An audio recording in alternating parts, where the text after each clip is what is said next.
निधड्या छातीनं समोर या. आज तुमची गरज या महाराष्ट्राला आहे.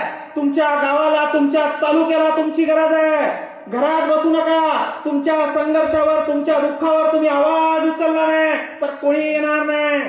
तुम्हाला आज उभं राहण्याची तरुणांमध्ये ती ताकद आहे. देशामध्ये सत्ता तख्ता पलट करण्याची ताकद आहे. नेपाळचं उदाहरण आपण या ठिकाणी बघितलं. आपल्याला ज्या गोष्टीची गरज आहे त्या गोष्टी उद्ध्वस्त केल्या.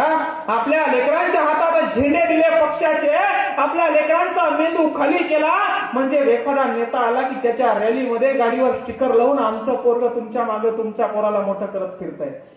आमचे पोरं तुमच्या रॅलीमध्ये तुमचे झेंडे घेऊन फिरताय.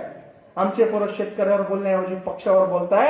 आमचे पोरं दादाला, भाऊला, काकाला, साहेबाला मोठं मानताय. आमचे पोरं बापाला विसरले आणि नेत्याला बाप म्हणायला लागले. म्हणून ही अवस्था या ठिकाणी. तुमच्या मुरदार छाताळावर बसून तुमच्या तळवरचं लोणं खाऊन हजारो लाखो कोटी रुपयाची संपत्ती त्यांनी या ठिकाणी कमावली आहे. अरे केळे विकणाऱ्या माणसाची आज 10,000 कोटीची संपत्ती आहे. काम करायला ठेवलेल्या गड्याला पगार देतो. आपल्या कराच्या पैशातून यांचा पगार होतो. आता दुष्काळ परिस्थिती चालू असताना, आरक्षणाचं आंदोलन चालू असताना यांनी मागच्या 2 वर्षापासून यांची पेन्शन बी वाढवली आणि पगार बी वाढवला. मार्च मध्ये लागू होतं. मागच्या 2 वर्षापासून लागू केलं. म्हणजे राहील बी काढून घ्यायचे, कधीच ठेवायचं नाही. एवढी घाण आवला.